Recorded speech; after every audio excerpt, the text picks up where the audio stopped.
The $15 minimum wage has been abandoned, and the Bidens are met with boos at the Super Bowl. And although football is over, systematic racism is not. I'll be getting into that and more on The William Hall Show.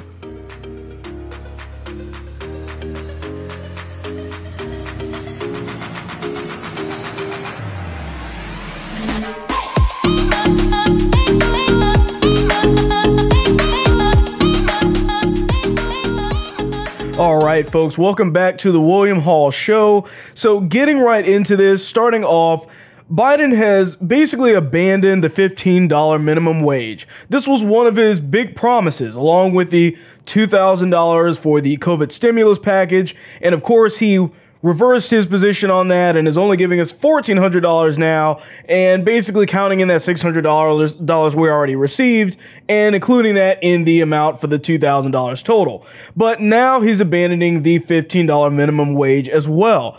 And why would that be the case? And the actual reasoning that they gave was it was out of the fear that the measure will make the COVID-19 relief bill unpalatable to moderate Democrats and some Republicans.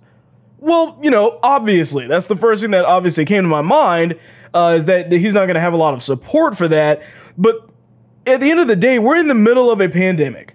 And Republicans have been saying this for the longest period of time, that right now, what people need the most is a job.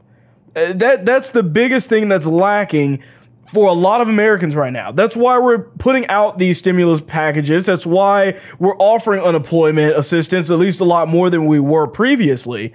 It's all because a lot of people in certain states are unable to work or unable to run their business. So why, in the interest of all of that, would you then increase the minimum wage? Because not only does that limit the amount of jobs that are available, it doesn't help people that just can't work anyways. It doesn't help people that are unable to run their business, but it also hurts businesses that are still open, but are making less money. The economy is, going up, but it's not the best that it's ever been. And you're talking about putting a bigger strain on businesses to now pay people more money than they had before. So that didn't make any sense as it was. That was the warning that all Republicans were already warning the Democrats about. So to see them kind of go in that direction already was met with a lot of opposition. Now, the fact is that the best job or the best stimulus is a job. That's the thing that people need the most, is just being able to work. Then we can deal with whatever the minimum wage should be. Still think $15 is probably too much, but at the end of the day, that's still the main thing that people need to be able to do, is to open the country up. And that's obviously, that doesn't align with what a lot of the Democrats want to do. So in order to pass the COVID-19 relief measure on a typical vote, Biden will require Republican support for the measure. Support he's likely not to get, at least if Bernie Sanders insists that the bill contains the minimum wage hike. But if Democrats decide to pass the bill through reconciliation, a parliamentary procedure that allows a party to force through a budget-oriented bill on a simple majority vote, a minimum wage provision would act as a poison pill, effectively killing the bill before it could even be brought to a vote, which of course would be the case. At the end of the day, they have to be able to line these things up with what will actually help Americans the most. That's why a lot of Republicans and moderate Democrats don't align with this thinking about the minimum wage. The real story here, though, is that Biden basically gave up. I mean, he basically put out a statement saying, well, it's probably not going to be in there. We're not going to worry about it. Of course, I'm not advocating that it should be in there, but the point is that Biden tends to do this oftentimes, where he will bring up all of these things that he wants to do. He campaigned and ran on the $15 minimum wage, on all of these extra things, and then all of a sudden when push comes to shove, it's too much work. I'm not going to bother with it.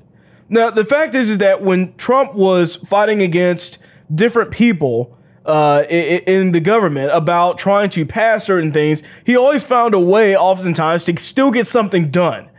But you see, Biden literally just came out and said, that's it, throw it in the towel, we'll deal with it later.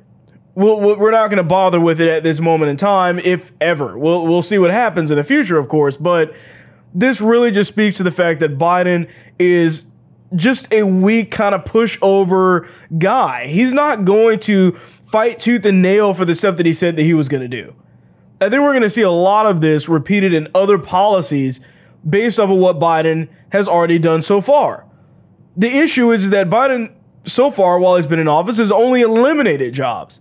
I put out a video a couple of days ago saying that Biden eliminated more jobs on his first day than any U.S. president in history. And that's a fact.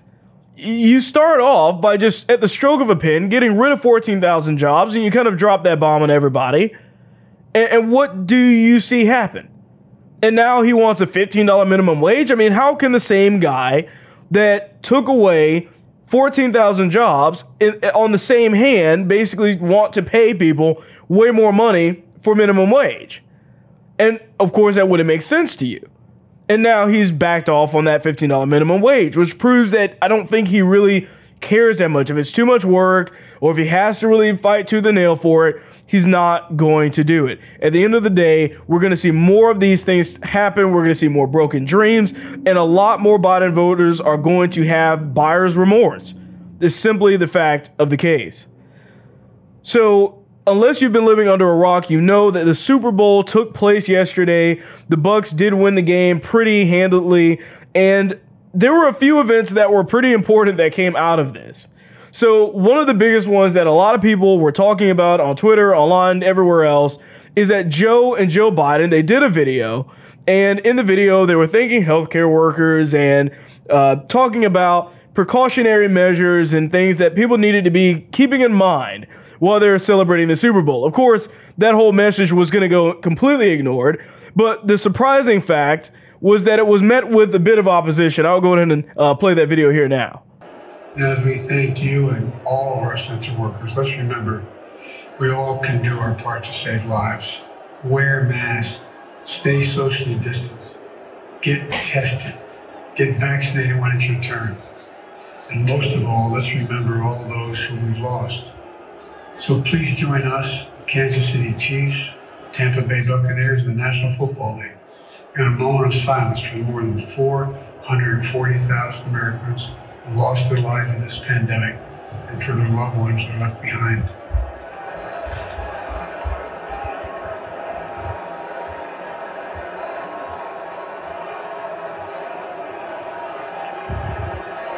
So if you're listening very closely, you'll hear a lot of booing going on in the crowd. Now, this was captured on somebody's TV, so apparently if you were there, it was significantly louder than that. A lot of booing going on. And that whole moment of silence part wasn't very silent. The person on Twitter basically said that this was the loudest moment of silence they've ever heard, which pretty much is correct on that. So all of this is because what this video was doing, it's not that they disagreed with them. It's just that this isn't the time and the place to tell people, hey, by the way, while you're not socially distancing or doing and just having fun, don't have fun. Don't do that. Just stop. Basically is what they're trying to do. Once again, you're not going to get this to work, especially in Florida. But you're not going to be able to put out this message at the Super Bowl, and then all of a sudden, everybody starts spreading apart and socially distancing. I mean, there were clips and everything coming out about this entire event with the Super Bowl yesterday, and the Wall Street Journal actually put out an article, and they said that this was a super spreader event. That this is going to be the worst thing, and we won't know, of course, but we're going to go ahead and start laying the foundation of saying that cases went up because of the Super Bowl. Now, if this seems a bit odd to you, it's because it completely ignored saying any of that stuff when people were out in the streets of New York celebrating Biden and the presidency. After November 3rd, people were out in the streets, no mask, no social distancing, and did you hear or see any articles talking about a super spreader event then? You didn't, because that narrative, they didn't want that to be ruined. They wanted to keep the narrative and wanted to ignore all of these precautions because it was for something that aligned with their beliefs, that Biden was in the White House. They didn't want to taint that narrative. But now when it's something that is outside of that, especially if it's a pro-Trump event or anything like that, all of a sudden it's dangerous. All of a sudden nobody should be doing this. I mean, you didn't even have Biden or Democrats telling people, hey, don't go out and celebrate in the streets for me, people. This is not safe. COVID-19, right? He never said that. But all of a sudden, they have to have this specific video addressed to this crowd in the middle of the event to tell them that they shouldn't be having fun, that they should just go back home and just close their doors and isolate themselves from the entire world. That's why the booing was happening. That's why that moment of silence just kind of wasn't silent at all. Nobody's going to pay attention to that message, especially when they know who it is that's saying it and why they're saying it in the first place. A few ads took place during the Super Bowl. One of the big ones that really stood out to me was one that was played at the very end. This was all about inspiring change. Football is a microcosm of America. All races, religions, living, playing, competing side by side. I pray we dedicate ourselves to be the best team we can be. Let's choose to be for one another, to fulfill the promise of one nation, to be part of the solution, be part of the change, to try harder, show up, dive in, and stay at it. Oh, can we touch for a second? Be us for a second. No matter what I give it to, my love looks better on you. So if you're listening to the audio only portion of this, basically they're showing some clips of the BLM names when they were printing them on the backs of the helmets and everything, which was pretty funny when they did that, to be honest with you, because if you were watching the game and you didn't know exactly what the player looked like, you had no idea who these people were on the field. I mean, they had their jerseys with peace and love and all of this weird stuff. And yeah, the NFL ratings dropped. Come to find out, people don't want all of this social justice stuff stuffed into sports. People watch football, to have fun, right? To see competition. Once again, they don't go there to be told what they can and cannot do in all of these restrictions, and they definitely don't want to be preached to as well. But you saw that happen, and it's all going down in this video. Now, the biggest takeaway from the video is in the text on the screen. You saw it said there, they're basically looking at reaffirming the pledge it made in June to commit $250 million over a 10-year period to various methods to combat systematic racism. Now, what does that mean? Because none of these organizations that have said anything like this have ever been able to outline what that money is for, where it's going, and what the usefulness of it is. Because at the end of the day, none of them can explain what systematic racism is. They'll tell you it's this ominous dark force that is trying to keep black people down and unable to succeed. But I asked them, name one, just one, current policy or law in the United States that specifically hurts black people more than anyone else. They can't do it because they can't name one. So they have to act like, well, it's the people that are doing these things that we can't really see, and we have no idea how it's done. But you need to be able to explain it. Who are you giving this money to? I'll tell you exactly who they're giving this money to. This money oftentimes goes to politicians that say that they're going to do something to help the black community, and then they don't do anything. Rarely, if ever, does this money go to the black community or any other communities for that matter. This tells me that they're not concerned about systematic racism. It just sounds good. BLM, many people don't know this, didn't give a dime to the black community. None of that went to reinvigorating these neighborhoods, these poor neighborhoods. None of that money went there. It only went to line the pockets of the people that worked for the organization and the politicians that supported it. Why have we not seen any of that happen? Yet they're telling you that it's to fight systematic racism, apparently. This thing that's out there that they cannot explain, they can't quantify it, So they have to just say it and assume that everybody's going to believe what they're talking about. This is one of the biggest problems I have with these types of social justice movements and all of these companies pretending as if they care.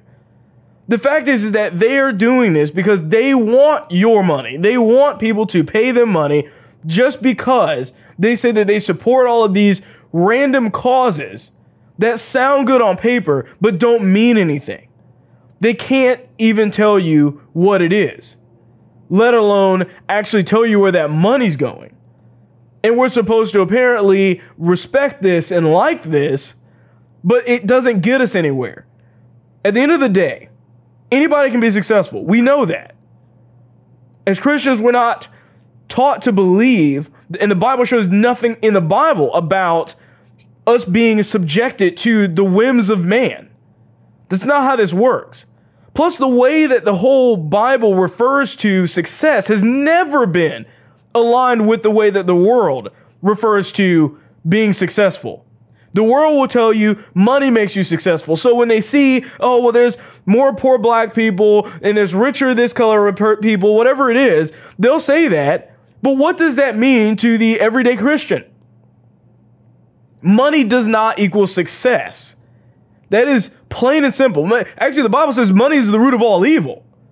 So what could BLM possibly be trying to fix if the metric that they're using is the world standard? That's why Christians, nobody with any common sense can align with the things that BLM stands for, the things that they're talking about with systematic racism. It doesn't work. That's not the way that this world should be. We should not be using money as the metric for success. I know it's easy, but that's not the way that things should be.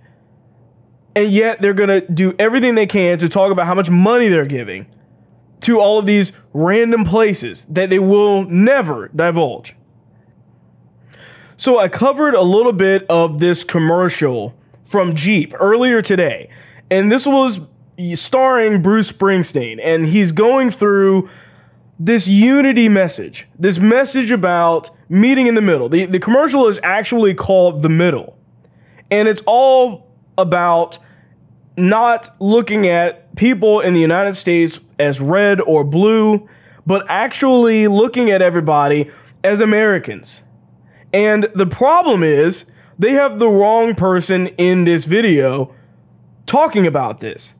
Because if you don't know anything about Bruce Springsteen, he is extremely anti-Trump. He hates everything about the guy. He hates him so much that he actually released a video, a music video about him calling Trump a con man and calling all of his supporters a bunch of criminals.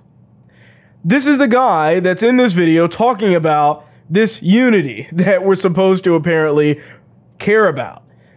And yet in this video, there's so many problems with it.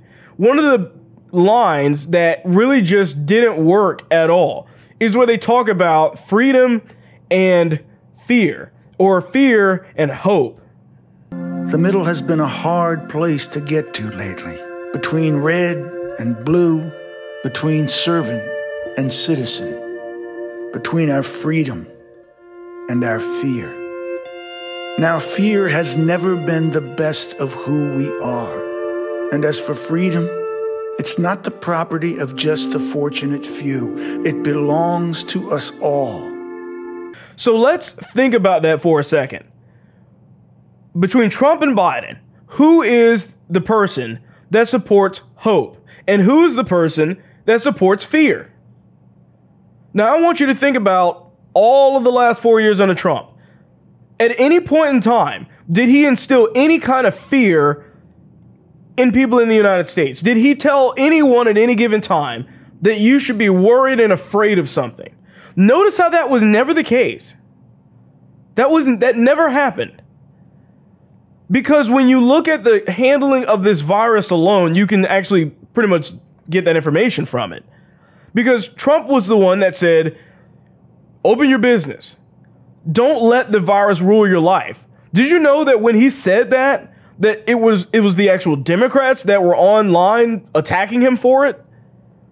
Literally saying that this virus should not rule your life. Like, enjoy your life. Like, live freely. Like, if you want to stay inside, if you don't want to work, fine, do that. But don't let this rule everything that you do. That was Trump's message. Biden's message is entirely different than that. It is based on fear. It's about this fear of the virus. Don't stay or don't go outside. Don't work. Do all of these things. Here's all the precautions. I'm going to nationally mandate everything. I'm not even going to allow you, or at least don't want you to go to the Super Bowl because that might be dangerous. Be afraid at all times. That's the message of the Bidens and their entire administration. This is why we need freedom. And the problem is that when you have commercials like this talking about unity from a guy that was the furthest away from unity that you could probably imagine, it just seems manipulative. It just seems like it doesn't mean anything for anyone. It's a trick almost. Notice how all of this stuff about unity comes out after Trump is out of the White House. They wouldn't dare release a commercial talking about this while Trump was in the White House. All of this based on a place in Kansas, apparently. You see a lot of imagery of a church. You see a lot of crosses in the imagery there. A lot of this stuff that doesn't really align with the person in the video or what they're actually trying to talk about. Because the fact is that any conservative out there is willing to debate and talk and share ideas with anybody. But the people that are trying to shut down free speech in this country are the Democrats. That's the only issue here, is that they don't want you to even be able to talk, let alone be able to disagree with them. They're not going to move to the middle to find a common ground. I think a lot of us in this country would be willing to do that. But if you're thinking that Biden's that guy, you're wrong. Because Biden is controlled by the radical left. He's controlled by these other people. He's too much of an empty suit to really have his own thing. I mean, he didn't even really campaign. That ought to tell you everything you need to know. He doesn't really stand for anything in particular. He's just kind of a stand-in milquetoast candidate, or at the time when he was a candidate, that just kind of went into the White House. So all he's going to be is kind of this puppet for everyone else to tell him what he needs to do. I mean, he signed more executive orders in his first week than any other president in history as well. Did he even know what he was signing? I highly doubt it. But that's the way that they're going to try and present these messages during the Super Bowl. Once again, there's no way that you can draw any type of unifying message from this when you know who it is that's saying it and when you know why they're doing it now and why they wouldn't have done it previously. That's the biggest problem with commercials like this. So the final story for today is about Parler, which is going to be back very, very soon. I hope. It was supposed to be today, February 8th, but we'll see what happens with that as things kind of go forward. But a new report came out that was talking about the arrests at the Capitol riots.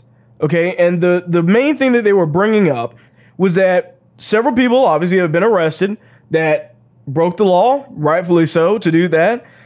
Those people all had Twitter accounts and Facebook accounts, but no Parler account. Remember, Parler was taken down because they were being blamed for the Capitol insurrection from what the Democrats were saying. It was kind of this big Twitter mob that came out and basically was blaming Parler for everything that happened at the Capitol. And obviously, if you have any common sense, you know that if you've used Parler before, there's literally no way to organize anything. There are no groups. There is no way for two people to, or for more than two people to converse between each other in a messaging sense. So you can't even have a group message happen. And yet they're saying that somehow it's Parler that was at fault for this. But the issue is that they have now records showing that people were using Twitter and Facebook to organize the attendance before and after the protest. Once again, this really just highlights the fact that the crazy cancel mob on Twitter will do anything in their power to get rid of free speech, to blame platforms that they don't like into oblivion, and keep all of us from being able to actually just have a place to post freely without having to worry about getting canceled. And the thing is that all of this proof, the reports, and what happened that day, once again, nothing to do with Parler. This is because they want to shut down any site that doesn't align with their beliefs. And they go through the gamut of trying to get rid of that stuff. You had people calling Apple and Google, and then Amazon takes them down. All for what? And of course, Amazon, Google, Apple, none of them are actually going to do the research themselves. They're just going to rely on the cancellation mob and just respond really quickly with no basis of any of it. This is the problem with cancel culture. It's the mob controlling what happens in the country with certain companies. That if we can get enough people together to hate something, that these other places, these advertisers or these platforms will just go away because nobody's going to fact check us on it. They'll just see a bunch of people hating things and they'll just bend the knee to us because there's a lot of people.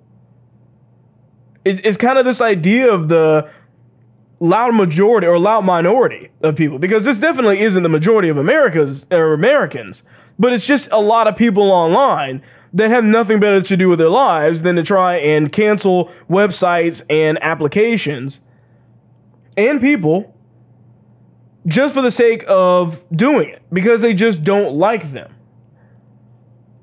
But of course, Twitter and Facebook aren't going to suffer the same consequences as Parler. That's never going to happen. They're too big, they're too mainstream, and it's easier to hurt the little guy that's taking business away, or at least was taking business away from the big guys, than it is to actually target the big guys in the first place. And that's what's really sad about all of this. There's never going to be a way for conservatives to have an open space to actually converse freely if everywhere we go gets taken down at the next incident or something. They don't care if it's related or if it's something else. It's going to get canceled. It's going to get taken down. And for some reason, they believe that's perfectly okay.